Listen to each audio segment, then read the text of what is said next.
Good morning, fam. Happy Saturday. It's good to see everybody on. Hoping everybody's had a good morning thus far. If you're getting your day started, I am happy that you're deciding to start it with us.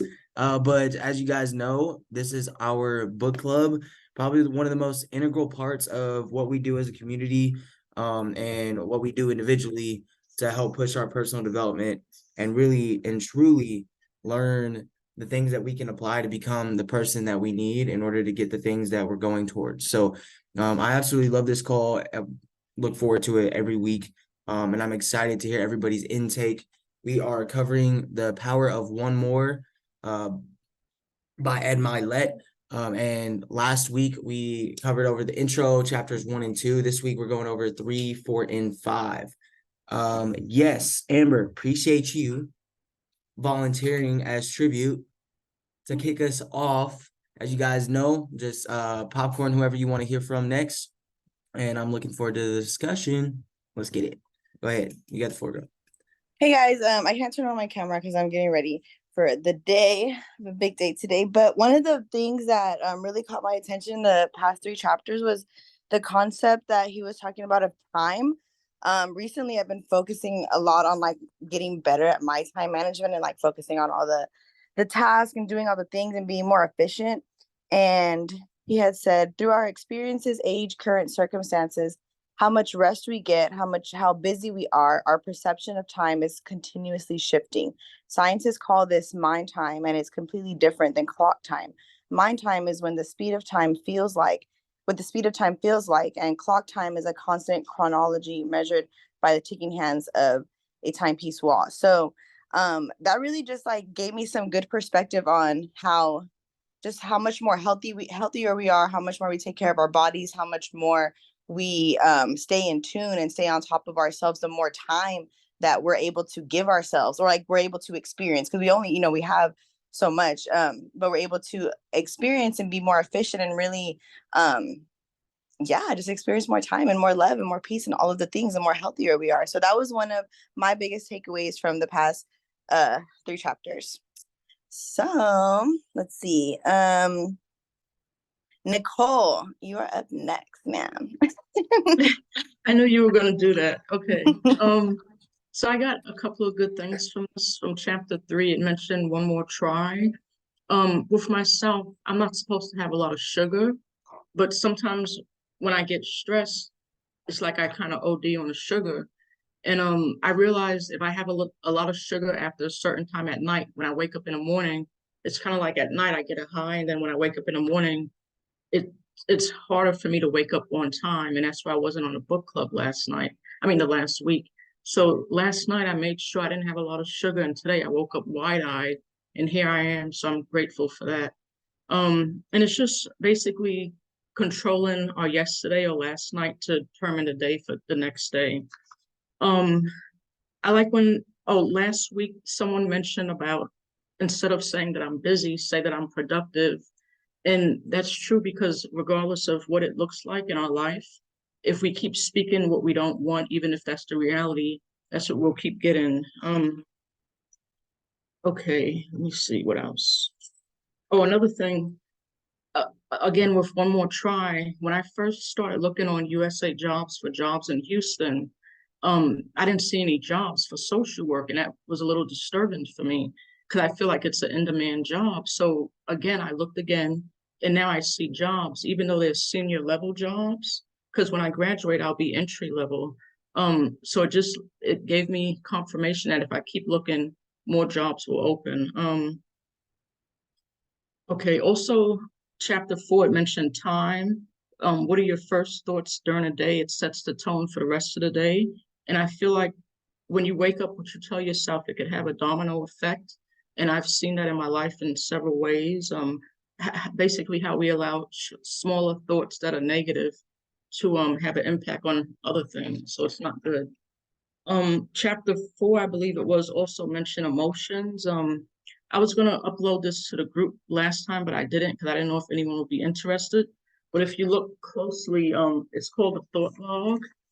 You probably can't see it too good, but it can help in any emotional situation you have. The first one is you write what the event is.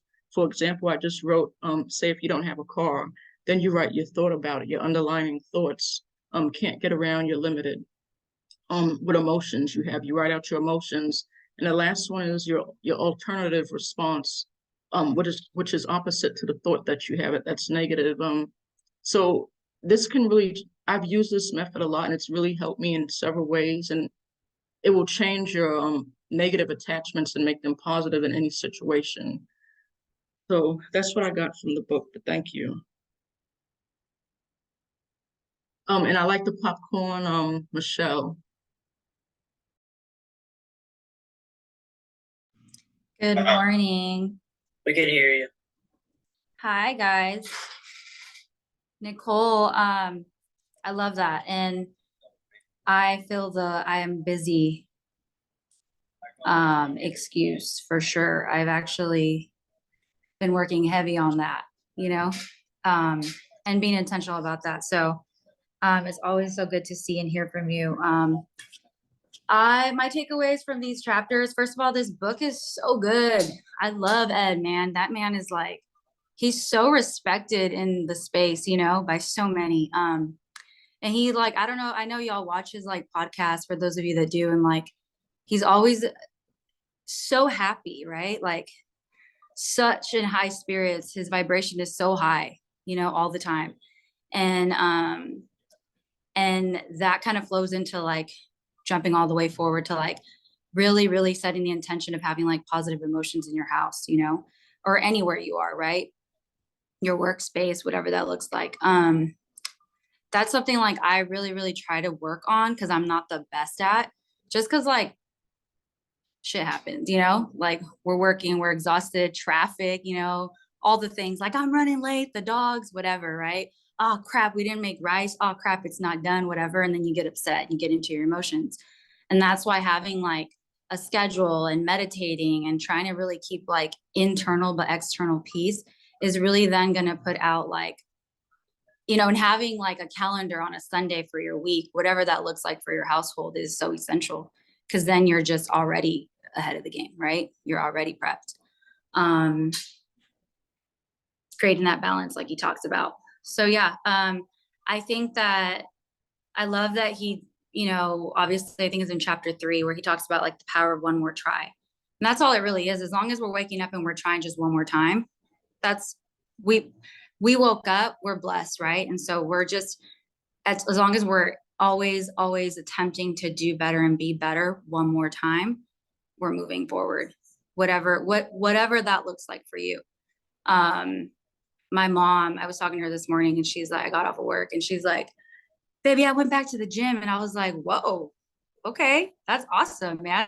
She's like, yeah, I only went for 15 minutes. And I was like, 15 minutes is 15 minutes, like that's a huge milestone. Like tomorrow it might be 20, or maybe it's 10, whatever. Like it's the baby steps. It's showing up.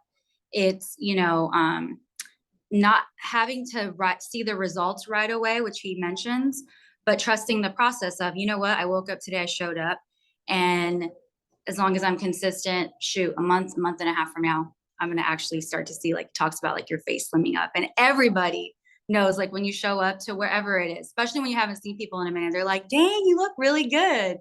You feel good, like you're like, thank you, and you're like, damn, like I thought I hit a plateau, I didn't even, man, I was about to fall off. And then you're like, dang, like, thanks guys. Like it feels good. And so, just understanding that you might not see the results all the time, I know for me, for example, like we've been doing this real estate stuff for 3 months, and like people expect receipts. And I'm like, bro, you have to have patience. Like you're a student in the game. And so for me, it's like, damn, I'm like one step closer to the close, right? Or dang, like I'm on call calibrations right now with my team, and I'm like listening to my calls as they're getting critiqued in like the most positive way by our leaders. And I'm like, yo, like, I guess I am getting better, And that's like one more try, right? That's one more day.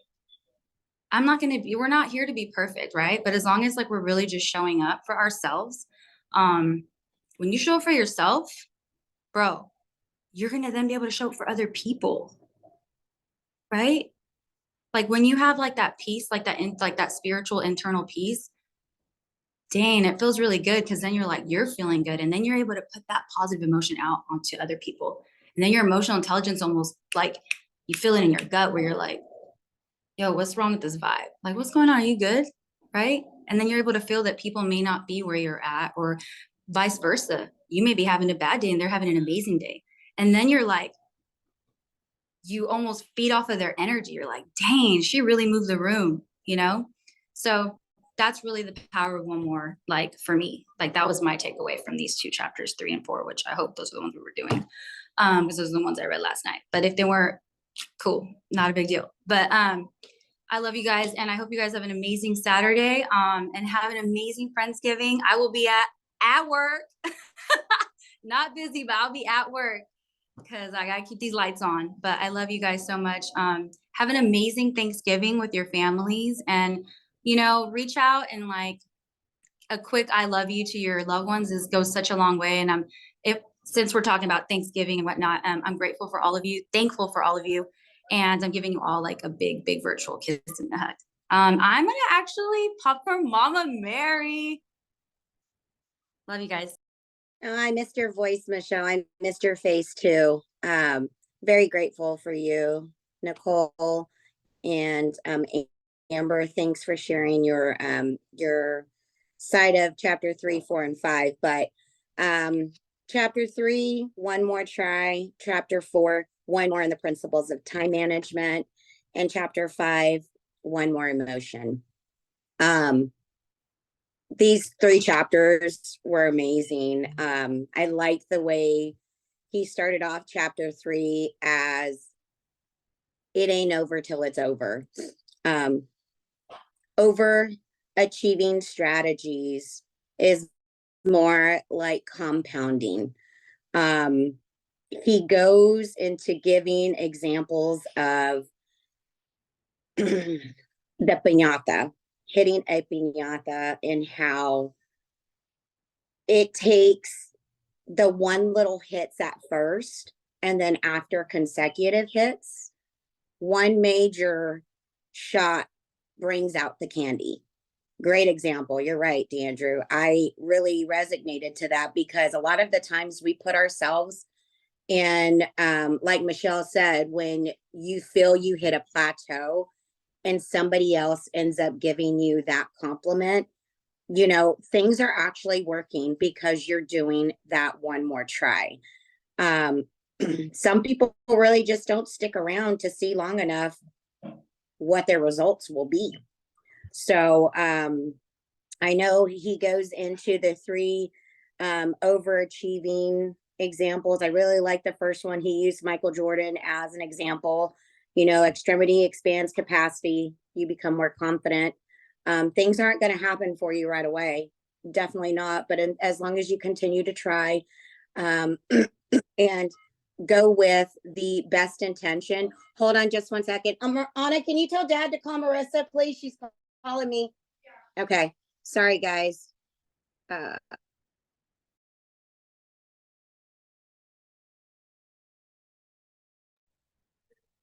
think she just hopped off on accident.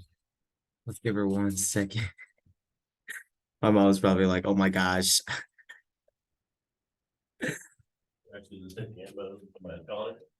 Yeah, I think like it either the Zoom for her. She was going in. Give it 1 second.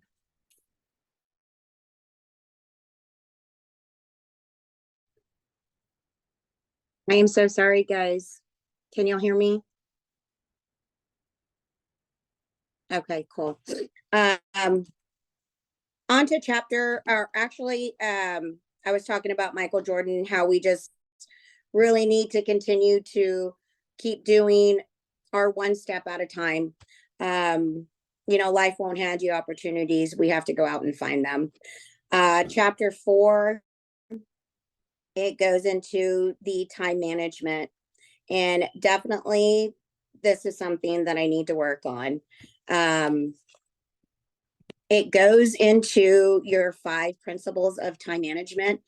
And the one that really resonated with me was the very last one, on focus on the future. Don't focus on the past. It kills your ability to be focused on the present and robs the plans for your future. It's a thief. Stay connected to the present because that's how you're going to build a better future. When you apply these 5 principles, people start to respect you and your time, not just because once you start respecting your time, you're going to show them, hey, I'm a person of worth. My time does matter. And then on to chapter 5, one more emotion. I really, really resonated with this one. I have a lot of notes down, but I'm just going to kind of give a few. I had wrote down that our lives are directly linked to the qualities of our emotions. Qualities of our emotions of happiness is leading an incredible life. Qualities of emotions of anxiety and stress could lead not to a great life. We have an emotional home we live in, and how we fill this home with emotions we choose is the reality of our life. Sometimes our most comfortable emotions that we seek out are worry, insecurities, fear, and anxiety. But we tend to go those because we are comfortable with those. Those are what's normally how we tend to feel most of the time. But honestly, anxiety can be used and is a warning system our brain uses to protect us. Some anxieties are just as important as, being joyful and being bliss. Emotions are emotions, and that's just, we can think of it as not a negative and not a positive. When our emotional house is managed, our goals should be to feel specific emotions in your emotional house, regardless of what our exterior factors in our life look like.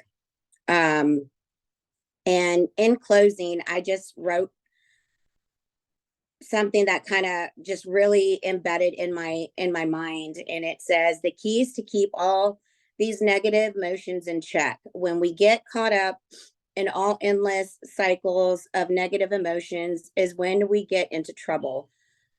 Wallowing in negative emotions can impair our ability to think straight, especially when these emotions are incredibly intense.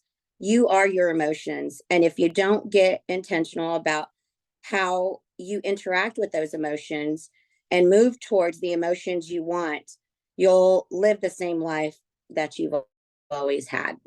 So, that being said, three great chapters. I did read and got caught up with chapter 1 and chapter 2. So I'm going to do some recording on that, and I will upload that into the book club. So I will go ahead and pop off. Let's do Cuzzo. Are you ready? You want to go, Miguel? Sure, I can go. I just started listening to the audio today, but I wrote down some notes on what everybody has said so far. Kind of one of the first things I wrote down was what the first thought of the day will set the tone for the day. And usually I'm grateful in the morning, but I know that I can kind of do more with my mornings instead of scrolling on my phone or doing stuff that's really not important. Some other stuff that I wrote down: understanding that you won't see results all the time. Something that Michelle had mentioned. And it's kind of been the struggle that I've been dealing with for the past like over a year since I've been with I Am Academy. I had a few results, but haven't had anything lately. And that's due to the lack of due diligence that I haven't been putting in. But and that all comes kind of circling back to that our lives are directly linked to our emotions. What Mama Mary or what cousin Mary was speaking on. um, but yeah, I've just been really dealing with a lot of self doubt and a lot of letdown, like feeling I let myself down, let my wife down, let my family down. But I can dwell on that, or I can get up, move on, and really put in work and actually stay intentional with my life. And yeah, but that's all I got for so far. And I will continue listening. I will catch up and do better. Yeah, thank you. Yeah, I will popcorn. DeAndrew, he looks ready. Yo, what's poppin', y'all? I'm going to make this quick. Feeling a little under the weather, but really, chapter 3 to wrap it. Like one little thing is, I kind of said it a lot in presentations about like riding a bike. You know, when you start off, it's like something new. Um, it's like you start off with the training wheels, and then you have like your mentors right there behind you, holding the back of your like either your shirt or the seat. And then once you feel comfortable, um, like you feel like you accomplished level 1 of training wheels, then you take off your training wheels and they're still continue holding the back of your shirt or your seat to that next level. So you take those off, and then that's when you're learning the next level is like the balance. And that's when they'll eventually let you go on your own and go to the next level. But I also kind of thought of it of like the say your fitness journey, because a lot of us are on a fitness journey, and I think fitness you can really put it into the same category as like anything in life. And it's like if you started your fitness journey a year ago and you have all this, or you accomplished a lot in this past year, and say you go on a vacation, we went to Cancun, and you know you're not going to work out, you know you're going to eat really bad just because you're taking that 3 days or 4 days of like not your normal habit or your normal routine of like waking up, eating breakfast at the same time every morning, going to the gym at the same time every day, doing the same amount of cardio every day, and then say you just switched it up and you gained 4 or 5 pounds. Whenever you're in that fitness journey, you already know like I'm taking that time to like yes enjoy your life, but you're taking that time to basically it's like yes I gained 4 pounds, but that does not mean I'm going to just stop going to the gym just because I gained 4 pounds. You're just gonna do either extra cardio, or you're just gonna keep going on a no cheat day, or you're just gonna do something to get back onto your same routine, or get back to where you were before. But that does not mean you're gonna quit just because you had a bad couple days of the your fitness routine, stuff like that. Um, and I think another one, going back, oh, I forgot about this one. I like when you're riding your bike, you know, when we were kids and riding our bikes, we fell plenty of times. And just because you fell and you got a couple bruises does not mean you're not going to get back on that bike. And I think it's just applying that power one more to like anything in life, not just like fitness or stuff like that. Um, chapter 4, um, they say about your home. So, your home should be um, your peaceful home. And then they say number 1 is meditation. I've been lacking on meditation. I went at it good for like a couple weeks, but I want to get back into meditation. But they say I have meditation on here. When you slow your brain down, you concentrate and focus on what you want. Your brain engages and move closer to your goals. Number 2 is find balance. So He says, if all you do is work, even though you love it, you have to find the rest and recover. You Any setbacks or negative emotions can pile up and produce any oversized cutler. And going back to fitness, I guess, you could go so hard, say like, oh, I'm not gonna take a rest day. If I take a rest day, it's just gonna push back my goal another day. And your body needs that recovery time, and sleep is very important. And your body will tell you, like, shut down and tell you, like, you need to stop. I need some rest. I need to make a pit stop on this road or whatever. And like you can just be going so hard and so hard, or your body will either get sick or your body will just not function the same and you're just gonna break down. Um let's see, but have a couple more. Meditation and finding balance helps create positive emotions. Identifying your triggers, this goes all the way back to intentionality. I can't say that. Figure out what makes you angry and frustrated, then just do the opposite. And this goes back to reacting and then versus responding. So I think that's pretty much what I have. I have a couple more, but I'll let you all cover some of those. But I'll leave it open. Whoever wants to just go next, they can go next. Shit, I'll take it. What up, y'all? Happy Saturday. Hope everyone's having a blessed day so far. Honestly, this book, shout out Marcus. This man Marcus actually got it for me for I think either Christmas or my birthday a year or two ago. And it's my actually for like first time actually diving into it. And honestly, Ed Mylett is one of them ones, like hella gyms in here. And when I like how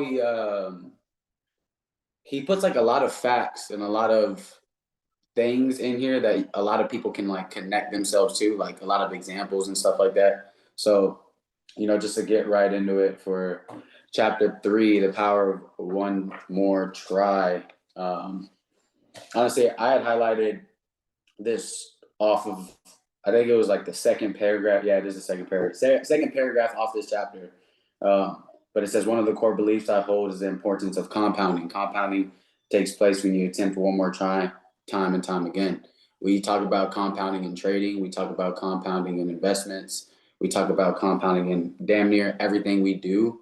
But when you can compound that one more extra step, one more extra rep, one more extra try, everything else will start falling into line, and you'll create and compound more wins for you personally. You know what I mean? So, other thing that I had highlighted that I had liked, he had said, you must be intentional and look for opportunities in everything you do. The mindset must become second nature to you. When you practice this strategy long enough, it becomes a reflex. You don't think about it, you just do it.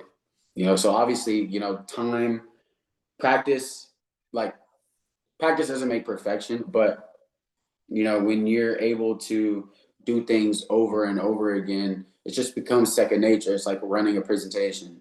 It's like telling people what you do. It's like going to the gym. It's stuff that are like non-negotiables, and it's like it's a life change. You know what I mean? And once you're able to actually do one more thing or try one more time, he had said this. He was talking about his daughter, and he was talking about how she was going out for like interviews or something like that, and she couldn't get a job because she wasn't 18 yet.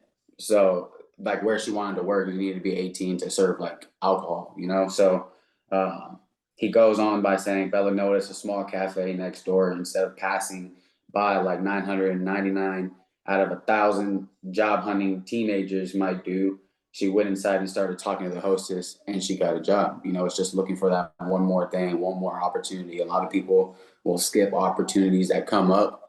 A lot of people will skip opportunities that could potentially change their situation if they utilize it correctly. You know what I'm talking about?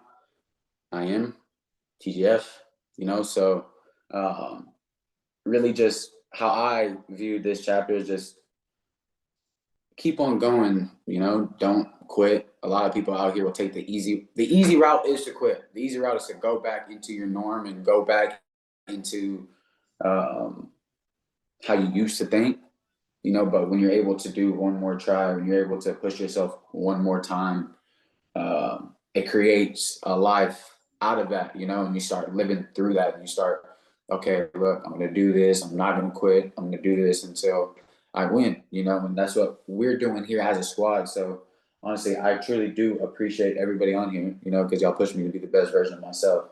So going into chapter 4, sorry, I had to write my pages down because I wanted to make sure I knew exactly where I was at. But going on to chapter 4, I think this one's a big one because a lot of people struggle with time management. A lot of people are busy. A lot of people have multiple different things going on in the day. And a lot of people think that we only have 24 hours in a day. You know, and when he broke this down and how you can actually bend time and how you can actually block out, it's crazy because I think it was page 60. Oh no, it's right here. So I'm gonna read this paragraph because honestly, I think if everybody implements this, you can get a lot more stuff done.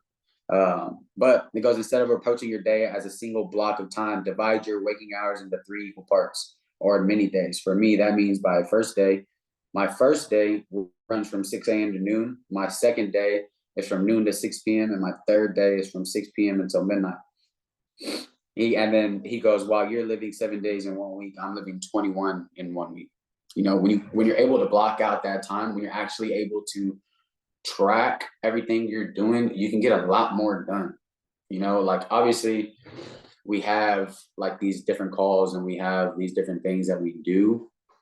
But when you're able to actually block stuff out and actually have, I guess, a game plan of how that day is going to go, you can create more,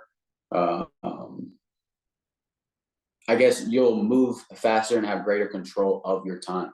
You know what I mean? Because how he put it, honestly, is crazy because I never really thought about that, you know, having 3 days into one, really maximizing how you can alter like your time and actually maximizing your time to the best way for you, you know, to get the most things done, whether it's inviting, whether it's, you know, going over your financials, whether it's personal development, you know, you're able to track out what you need to do. You're able to track out, okay, at this time slot, I'm gonna do this.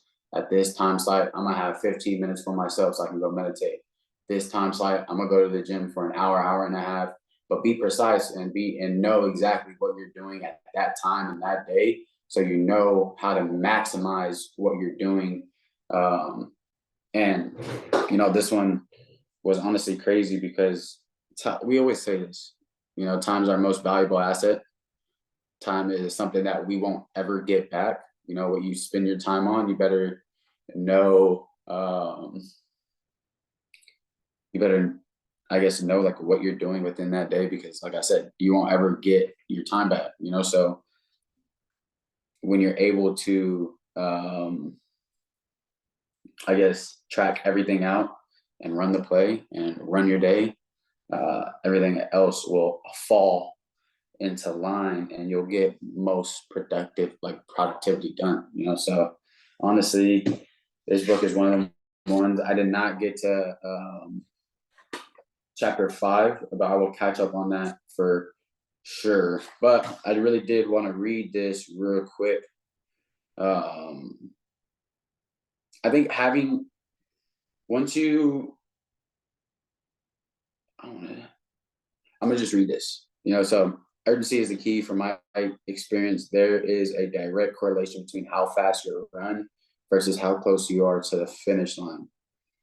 It goes, if you watch a distance runner in a race, why does the last lap or leg of the race invariably produce some of the race's fastest times? In a 26-mile marathon, you keep a steady pace. As you get closer to the finish line, your adrenaline kicks in and you find another gear. You push yourself because you're closer to completing your task and crossing that finish line. That produces a release of endorphins, and you feel that warm and positive rush. And then he goes on by saying, now think about running a 100-meter race. It's a flat out sprint from start to finish. You approach the race with maximum urgency. A different mindset is required to do your best. Your body and brain respond to a different set of stimuli. It's not that people's approach life with a lack of vision that causes them to fail. It's a type of vision they call on to get them across the finish line. Your depth perception, it affects your ability to summon that sense of urgency required to perform better. When the goal is further away, you jog towards that goal. When it's right in front of you, it's a sprint. And honestly, that one, I guess that hope damn near read page 60 for y'all, so y'all got to read it if y'all haven't read yet. But honestly, that honestly makes like perfect sense, because when you're doing a marathon or when you're doing IM, this is not a sprint. This is not a get rich quick, like everybody said. We're doing this, we're reaching our goals, and we're keeping a steady pace. Once we start life changing, obviously our lives are changing. We're not thinking the same, we're not doing the same things, we're not talking the same. Shout out Nito. That man Nito was connecting like crazy yesterday. He ended up getting like 6 Instagrams just by talking to people, complimenting. And it's crazy to see that a lot of people truly are looking for what we do, and a lot of people have already tried to get their feet wet. They just don't know where to start. We have that for them. TGF, ATX, DMM, truly one-on-ones, because honestly, what we're doing here, people are looking for, and but when you're able to, I guess, run your marathon, and once you actually see, I guess, whatever your finish line is, whatever success means to you, you won't sprint that thing. Everybody sees another gear when anybody picks up in anything, whether it's the gym, whether it's life, whether it's fitness, whether it's finances, anything like that, So I appreciate y'all. I am gonna read chapter 5, honestly, very soon, probably today, tomorrow. But yeah, so I don't know. I don't think Donnie has gone. So Donnie, if you're free, bro, I know you look a little sweaty, but you got it, my guy. Just got back from the gym with my boy Josh. He's still in there. Got a little head start on him. Gotta make breakfast as well. I get to make breakfast. But y'all, good morning. Good to see all of y'all. And it's a beautiful day. Got the day started 7 in the morning. After going to bed at 4. And it's gonna be a long one, but I'm ready. God got me. So as I was reviewing over the chapters this morning and re-listened to the audio, they definitely hit me. Just especially like the 3rd chapter and One More Try, and like no matter if we slip up or lose the consistency, you can always come back and do it again one more time, and continue until it becomes second nature. And as it becomes second nature, it becomes consistent, and the results start compounding over time.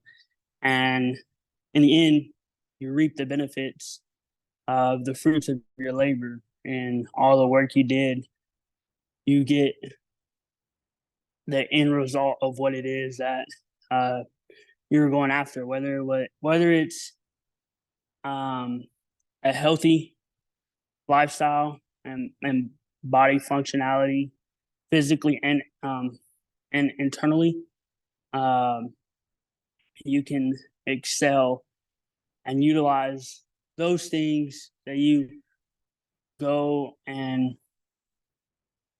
progress upon your craft. I was gonna say perfect, but progress upon your craft to excel in other areas of your life. And so then leading into chapter 4, with time management, just seeing how it's something that I've known he's always talked about in the 24 hours in a day, but he breaks it up. Those 24 hours, he breaks them up, and he gets 3 days in one. And seeing that aspect and visually, but like thinking that it's too complicated to do, was something that I like didn't align with and struggled to see and understand as well. And so it's definitely something that I've grown upon in time management and like getting better with that and being able to be more productive with my time and the things I'm able to do throughout the day, especially as I've dove in this month specifically, setting up my calendar and having my days blocked out from 6 in the morning. 6 in the morning, wake up, 6:30, finish morning routine, and then the 6:30 to 7 prospect, 10 before 10, and then 7 in the gym. And as I've created that schedule for myself, I have not been as consistent as I would like, but it's definitely progressed, and I've been a lot better with my time management, my consistency, and my discipline than I have been because I set a schedule in, and just being more urgent with like what I do and how I do it. So shout out this chapter because it allowed me to focus in and optimize my time. And then going into chapter 5, the emotion part, I like the first quote that he says. Unexpressed emotion will never die. They are all they are buried alive and will come forth later in uglier ways. And this is something that I've noticed lately in emotions. Like they're going to be there no matter what.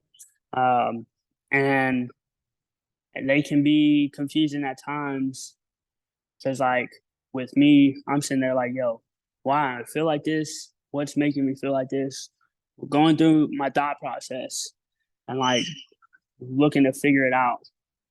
And I don't fully figure it out or understand until I express those emotions in a positive manner, because you can express your emotions in a negative manner with your actions, but expressing those emotions in a positive manner, and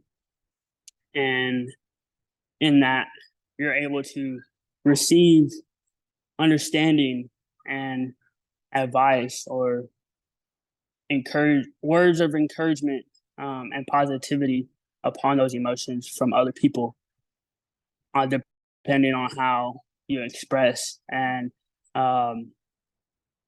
the allowing your actions to play out from your emotions does not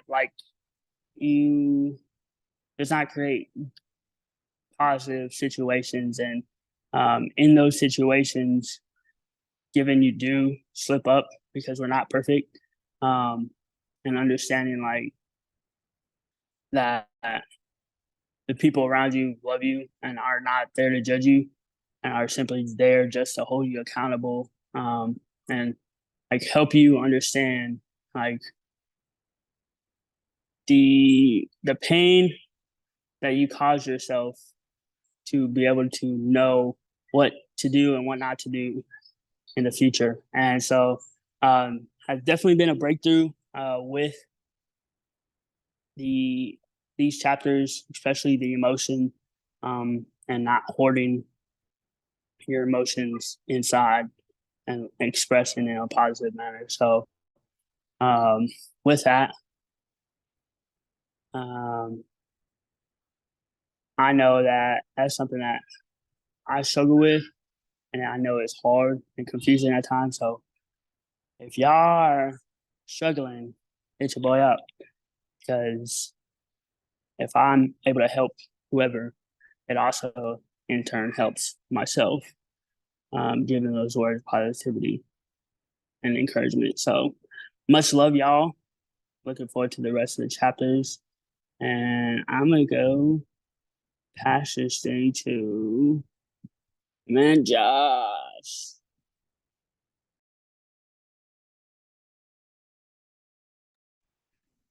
Man, Josh, what's good, everybody? Hope I have a blessed morning. Man, it's really crazy because I woke up this morning and I was like, I'm really in Austin with a peer group that is completely like-minded and want to chase the dreams that they've dreamed of when they were younger. So I woke up, first thing I did was thank God, because I never even seen myself back then to be in a group like this, or just to be in Austin on a weekend, having Friendsgiving with a peer group that is going to change my life. And we're all going to change each other's life by holding each other accountable and, just taking action. So I just want to say that. Thank y'all. I'm blessed. I'm thankful. It's truly amazing what God is going to have for us in the future. And Unlimited is close, real, real close. And it came quick. But out of the book, literally on my way over here, I will listen to 3 hours of The Power of One More. And it was a lot to take in just because it was straight 3 hours of listening to audio, and my brain was kind of fried towards the middle and end. But what I got out of it was time management is our most valuable thing. Time is not going to come back. It's always going to keep going. So what Matt was saying is how he broke up his days in 3 blocks instead of just a 24-hour block was mind-blowing to me, because I feel like when I start doing that, my production and my good to-do list is going to get done way more quicker, and I'm just going to be able to take more action because I'm thinking, oh, the day's almost over. You know how we were in college or school, we didn't want to put no, he said this. He was saying, when you get a beginning of the year project that's due at the end of the semester or end of the year, he's like, what do most people do? Most people put it aside. Okay, I'll do it later. We got all year. Time starts running. Time starts getting closer to the end of the year. And what do people do? Oh, they freak out. They start panicking because they didn't take urgency and get it done as soon as they could. And that's when people start to panic and forget about what really needs to be done. And then they don't get it done. I'm not gonna lie to you. When I was in college, I went to college, community college, and I was going for my business associates. And, I would put stuff off a lot. And I was a big procrastinator. I say was because that's not me no more. I'm a changed man. I'm gonna do better. And I am doing better. But I procrastinated a lot. I didn't do the homework, when I got home at the beginning of the semester. And then, I would freak out because, assignments are done or supposed to be turned in at 11:59 p.m. on the dot. No if, and, or buts. If it's not in there, it's late or you get a 0.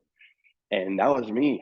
I was sitting at my desk, scrolling on TikTok, Instagram, watching YouTube, getting distracted and realizing, looking at the time, I'm like, oh, damn, that was supposed to be done when I got home. And now it's 10:30 and I have to write a half-page, 2-page essay or, whatever homework assignment. So just realizing and listening to that on the way over here and actually putting that into work, time management, I will get so much done. We all will get so much done. I suggest we all take that 3-time block and just live in it and watch how things grow, watch how things change, watch what we get done and the results that come with it.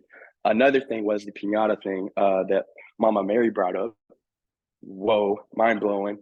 because I see this in myself a lot too, because I'm thinking I'm not doing nothing, I'm not progressing any, but he's talking about invisible progression.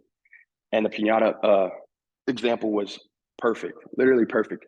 Because when you're hitting the piano, the first, 3, 5 times, nothing really happens.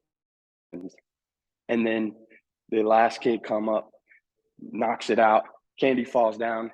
That's just like what we got going on, or whatever you got going on. Keep going. And that last hit or that one more rep, the title of the book will, be the candy to whatever you've been working on. So you just gotta in your head put, okay, every day is a step to breaking that pinata open and living the dream life that you've always wanted to, and achieving what you've talked about, and not just talk about it, but be about it. So that's just what I got out of the book. I'm already at like chapter 11, but I'm going to go back and actually read and, take notes and actually, put it in my mind and write down what I learned and write down what I'm going to put into my life and put to work. So that's my bit on, what I liked about the book and what I got from it. I'm going to pass it to the man, the legend, the true homie, Marcus. Take it away, bro. My guy, I appreciate the value, bro, and just starting off with gratitude because truly there's a lot to be grateful for, man. Like I'm excited to see everybody at Friendsgiving and being able to break bread and intentionally build a community. You know what I'm saying? Nobody is perfect.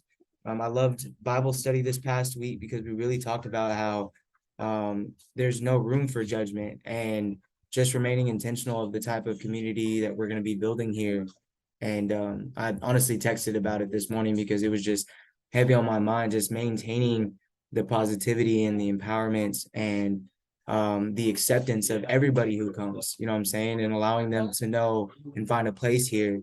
And if not, we love them on the way in just as much as we love them on the way out, and it's been a pleasure, Josh, I'm saying, to have you a part of squad and having you in our homes, I'm saying. I know I can speak for whole squad in terms of each and every one of you guys. I remember you guys first getting started and seeing y'all's progression is growth, so one, just hitting on what chapter 3 talked about, like, bro, the invisible progress that sometimes we are blind to see honestly makes the entire difference in terms of the compounding effect. It is why sometimes, even though my routine might not be on point with the gym, I've spent over the past 3 years consistently going to the gym. You know what I'm saying? A compounded effect. Somebody might not see it all the time, but I knew every day, every week I was taking a swing. And because of that, we're all growing, So I just want to give you guys the recognition y'all deserve, because sincerely, in terms of y'all showing up on a Saturday morning and being on here, jamming in some music, getting work done, doing y'all's daily stuff, and then just tuning in for the value, like that is gonna make the difference. You know what I'm saying? I say it all the time. The answers are in the books. You just got to pick it up and read them. And being able to do that with other people makes it entirely possible for you to actually implement these things that people who have won at a high level are doing. So one of the things that I wanted to touch on that didn't get touched on yet was that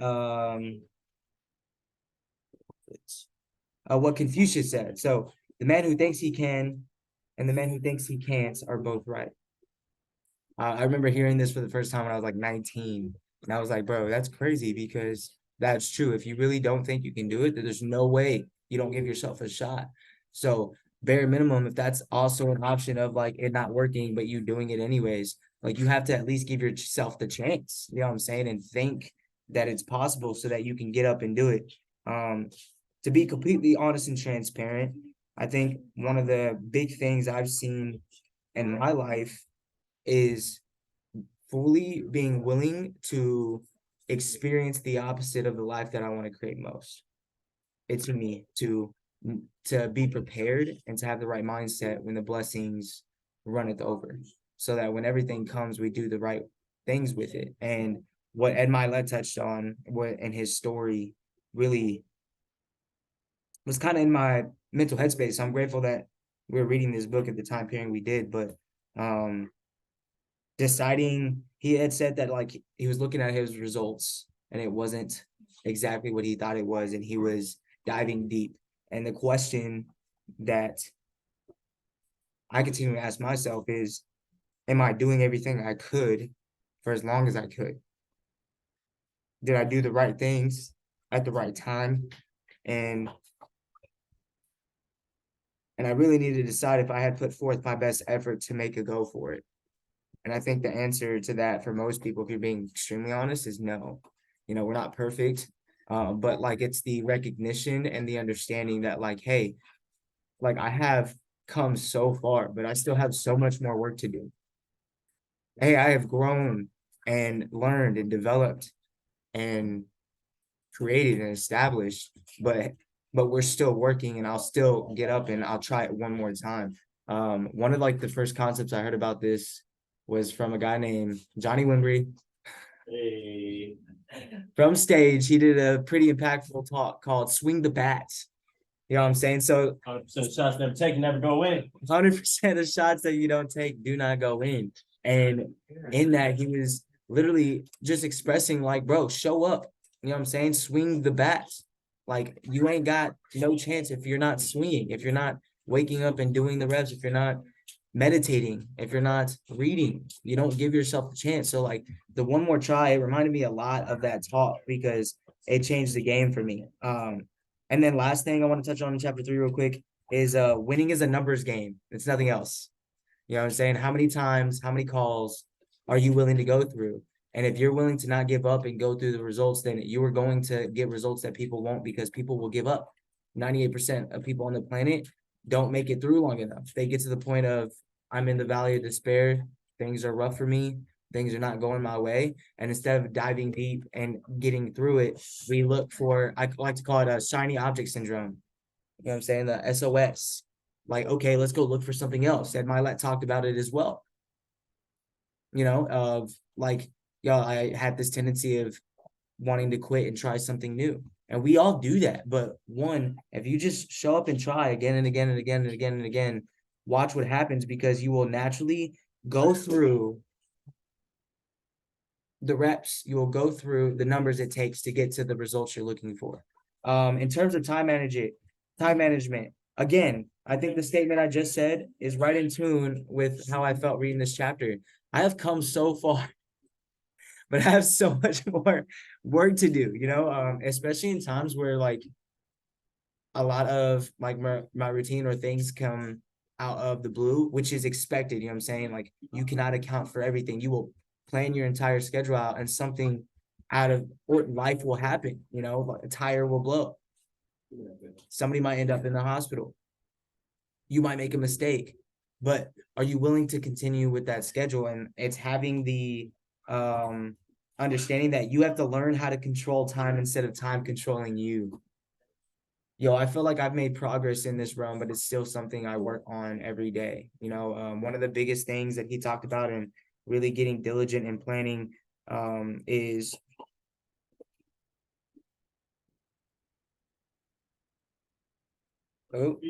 Micah Man, you had cereal. Sorry, Micah Man just threw up.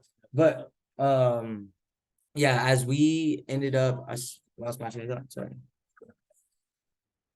Time. Okay, yeah. So like actually planning out my day, you know what I'm saying? Using a calendar other than just my planner, and then getting specific on how I use my day. I also thought one of the biggest parts was splitting up your day into 3 pieces, into 3 days, not just one. And I think the biggest thing that I haven't heard anybody touch on, so I really want to touch on it if you haven't read it yet, is what Charles Darwin said. He said that a man who dares to waste one more hour of time has not discovered the value of life. So where you put your time, you also put your value. Kobe, no sir, get over here. And just be mindful of that, guys. You know what I'm saying? At the end of the day, if you're using your time wisely, we're all using time, so make sure it goes. It counts. It's not wasted. And then one more emotion. Again, what Donnie talked about, unexpressed emotions will never die. They are buried alive and will come forth in uglier ways. And it reminded me a lot of how reactive I used to be. Understanding emotional intelligence, I'm excited for us to really dive into that. I remember just seeing my sis on this call. Like, we had a super powerful conversation in Miami that I always hold on to. Literally, we were like by the staircase, just being real with one another.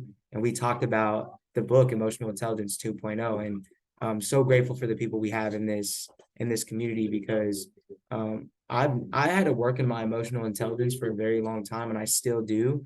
And having met somebody who was very in tune with it, like Michelle, was like very eye-opening to me. Yes, ma'am. Very eye-opening to me on how much I've gotten better at it and the areas in which I can still improve on.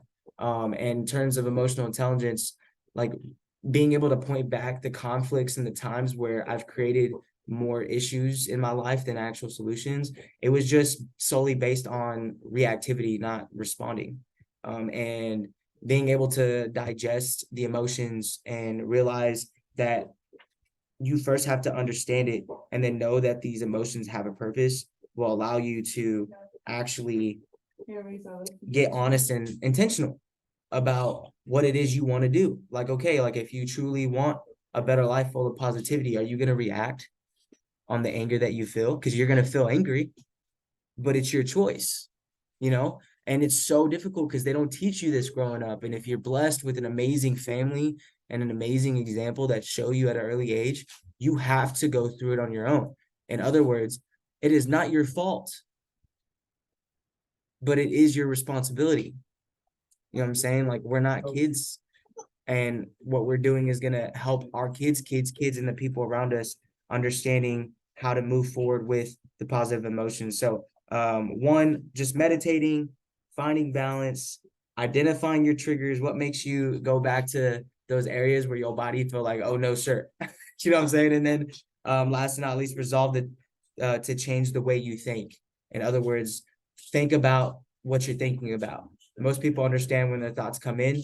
Now take it deeper and think about those thoughts. Like, there's a reason for them. And if you understand how your thoughts are connected to your emotions, you will be able to not allow your emotions to take control of your situations, but you take control of your situations because you're controlling your emotions. So I appreciate you guys, and I love y'all so much. I'm excited to read the next chapters with everybody, especially because we're starting off with one more association. Well, I hope you're not gonna skip me. I'm not, bro. We got a few people on here on this call. But yeah, man. I'm gonna pass this thing to Mr. Aberly. Over is hitting me with the positivity in the AM. Getting the grind in and being an example of what life looks like, bro. You got the floor. I appreciate you, man. Unless if you busy, it's all good, bro. No, I just I'm driving, so Okay, well, you be gotta careful. make a safe turn. Gotta make a safe turn. It's good to see Yeah, you, no, bro. I got you. Yeah, good to see you too, bro. I appreciate you. I did not get to read chapter 4, but I did read chapter 3. And honestly, I resonated with that quite a bit. Especially I know it's been mentioned a couple times, the pinata. That one really hit home. I never really thought about it like that. But for me, what really resonated with me, it really resonated with me because, for those of you, I'm pretty sure, yeah, most everybody on here knows my story. But if I just look back now, and just realize that, I've been kind of implementing the principle of one more try, for a long time, throughout my life. Because if I had not implemented that, I would not be sitting here with y'all. I would still be in a box somewhere. But it's really crazy what one more try can do for you. It's literally just, you thinking that you maybe can't do it, but forcing yourself to take that, that, or do that next rep,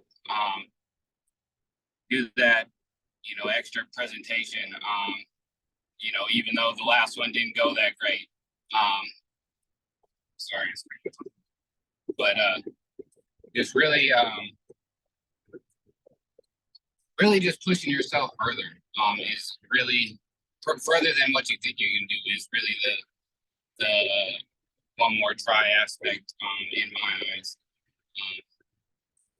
because I truly believe that you don't really find out what you're capable of until you really push past what you like, the limits that you set for yourself. And I think a lot of us set our limits pretty low because we haven't been in the deep waters before, or like pushed ourselves past that point, or really had to challenge ourselves. But it's really different once you do push yourself the extra time for that one more try, because hey, I'm sorry to interrupt, bro. You can play it on your left, you can use my computer. But definitely Sit.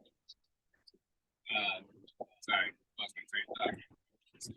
Marcus, be yourself, my guy. Sorry.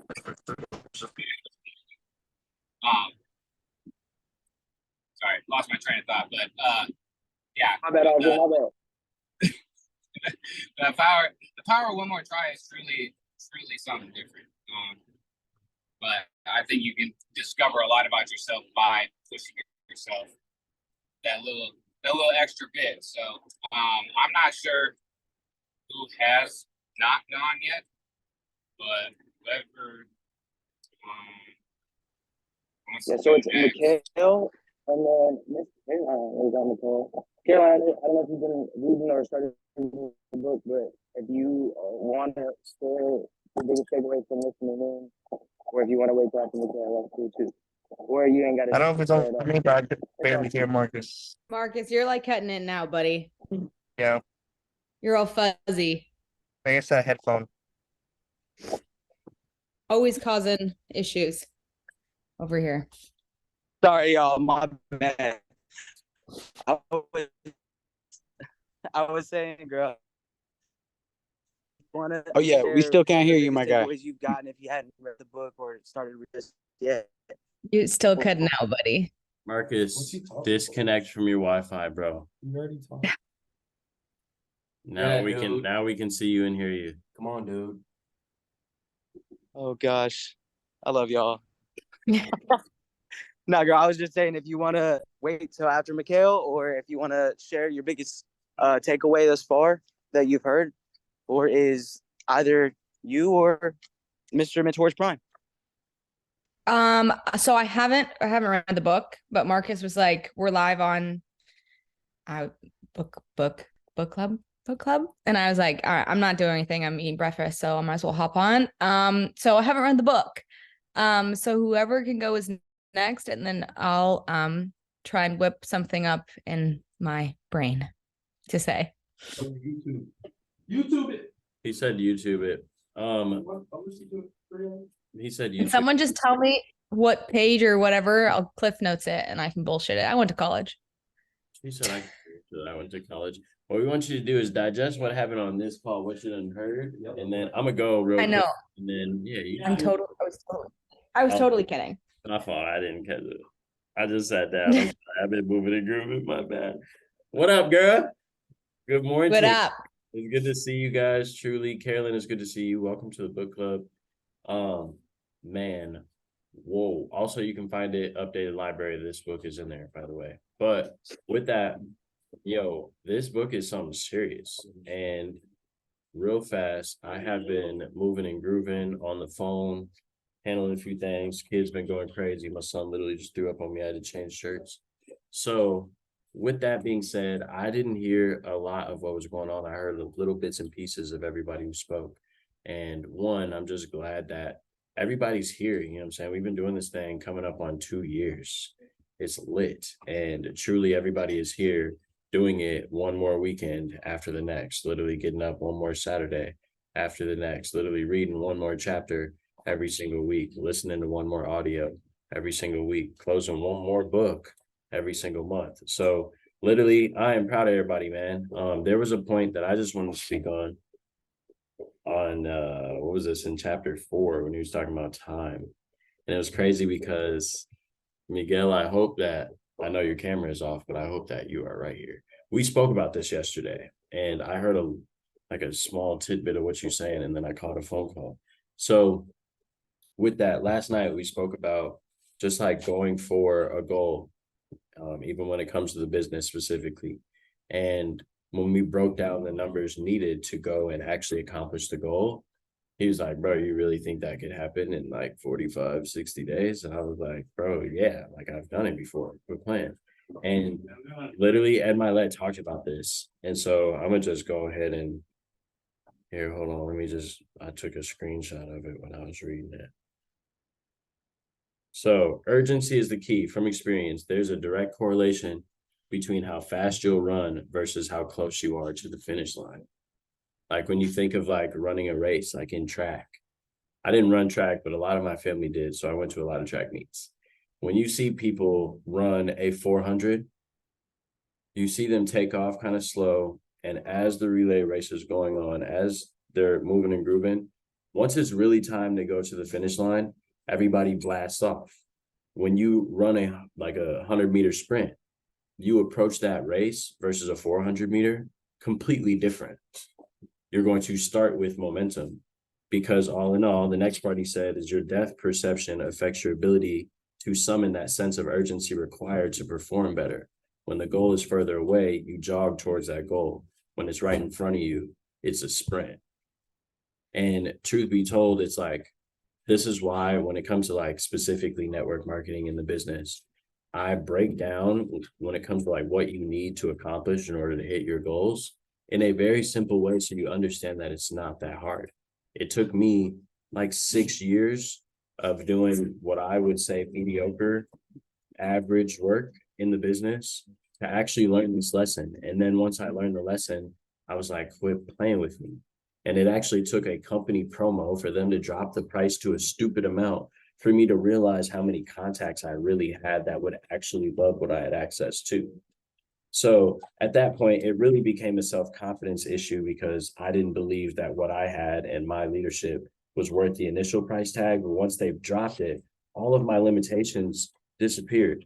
And we went from like, man, I don't know how I'm going to put 200 people in the system over the next 6 months, to we put in 248 people in the system in 6 days. It was literally just a matter of depth perception to the goal. I was like, you know what? This is right here. The numbers are right in my phone, and it really only takes 26 people who know 10, or me just going in and every single contact I have and calling them and seeing if they want to do it. And the odds are, I got 3,000 contacts on this phone. Odds are maybe I'll get 10%. That's 300 if I called everybody.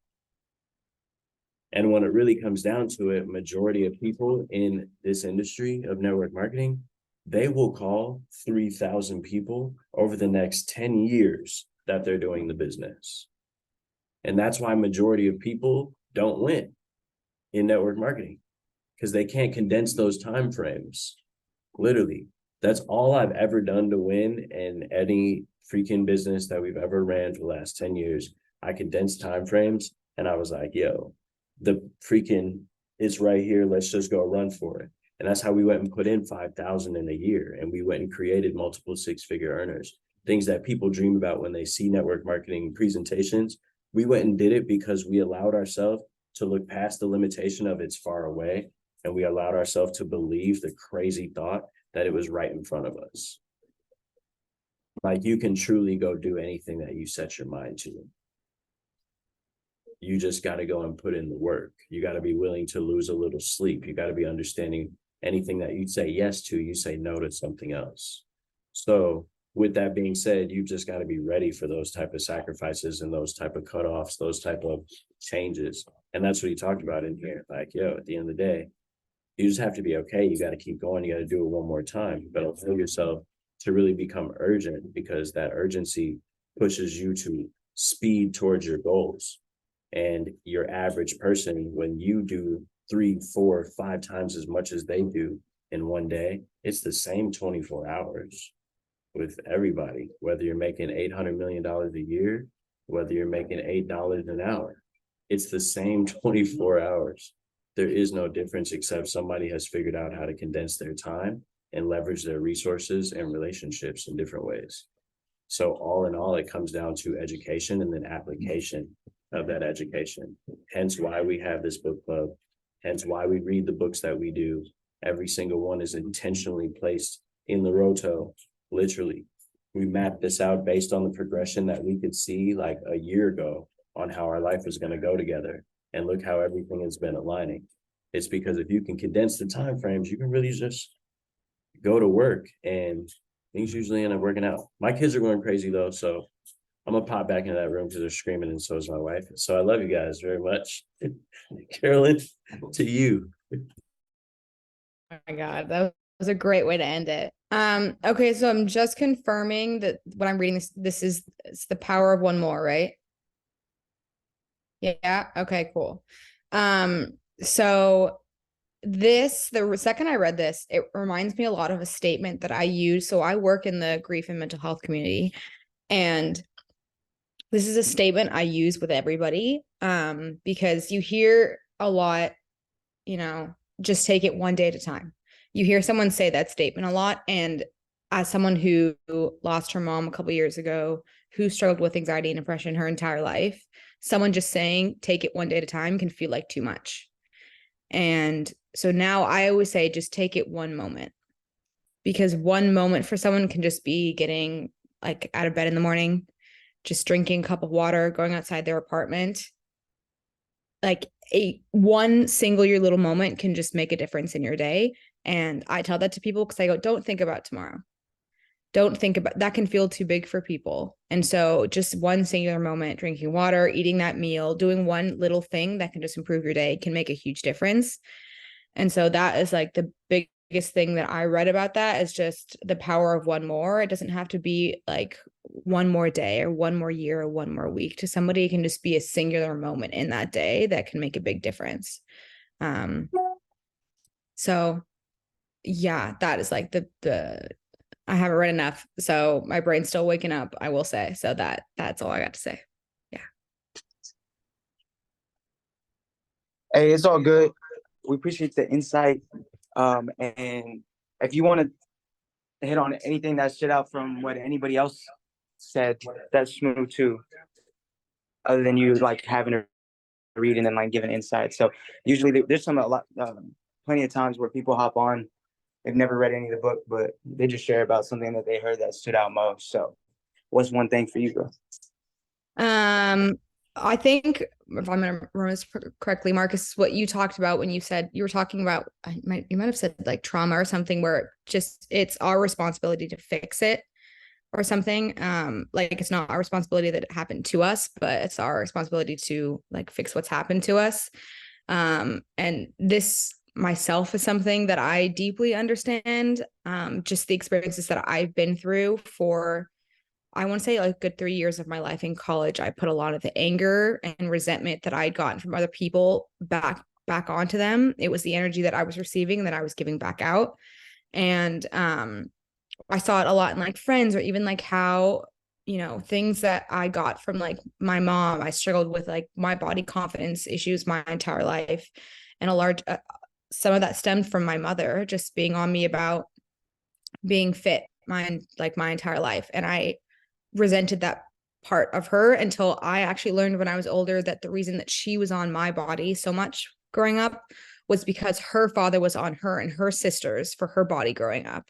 And that really, I learned that, I think, like the last year of her life. And that really changed my perspective, not entirely on her, but just on how you see how parents and people react to like the trauma they've gotten from other people, and how they continue that, like that generational trauma of things. And it's changed so much on how even my dad parents me today on just like small little things, money, whatever it is. And learning to not hold those things against my parents or things that my friends have done or whatever, because a lot of the pain and trauma we've experienced is what other people have experienced, and we're just putting it on each other. And so I tell people nowadays, like, I have a super hard time holding anger and resentment towards people. I used to not be that way when I was in college. Those 3 years, like I said, I held so much anger. I had so much anger issues because people treated me bad and I hated them for it. And nowadays, I have a difficult time because I know we're all human beings and we all make mistakes and we're all going through our own trauma. And so, like, if someone's going to treat me bad, I know, one, that's on them, and two, they're dealing with their own stuff and that's how they're dealing with it. And I can't hold that against them, because if I was going through something similar and I was angry and I was treating someone bad, I wish that someone had compassion for me to be like, I know I don't deserve this, but I really hope that you're going to be okay and like you're going to get through this. So yeah. Well, that was powerful, girl. I appreciate you sharing. And yeah, congrats on your first book club. Congrats on everybody showing up for yourself today as well. W. Dubs. We'll start a dub to seize your day. But no, honestly, y'all, I'm grateful. As you guys know, we are going to be continuing the book. We have chapters 6, 7, and 8 next week. If you want to stay in tune on what chapters we're reading, again, go to the book club tab. The schedule has exactly all the details for the remainder of the book, when we're reading what chapters. So they're all listed there. The one on the 25th, when you click on about the event details, it's listed there for you. You'll see the Zoom link there. And then again, if you haven't already, on the actual book club discussion, if you hit the new book tab, you'll see the book that we're reading. When you click on the actual post, you'll have a audio that is there for you to listen to. If you want to listen to the book, you have exactly where it's at in our digital library in the app. And then you also have an Amazon link to buy the book if you want to have the hard copy. I make sure to do that for every single book that we cover, so that you always have your resources and you have an opportunity to dive into the value in whatever way works best for you. So we appreciate everybody hopping on. Look forward to seeing everybody later on this evening. If you're unable to attend, it's okay. We're going to make sure that as we grow, we emulate the same community and the same events across the US, in the different chapters that we are developing here with TGF. So love you guys. Thank y'all for the value. Thank y'all for being you. Thank you for showing up one more day for yourself. And let's continue doing what is necessary to get to where we're going. So as always, we'll see you at the top because the bottom is way too crowded. Much love, y'all. Bye, guys. Bye. Bye, Mom, I love you, Mom. everyone. Bye, y'all. Bye, guys.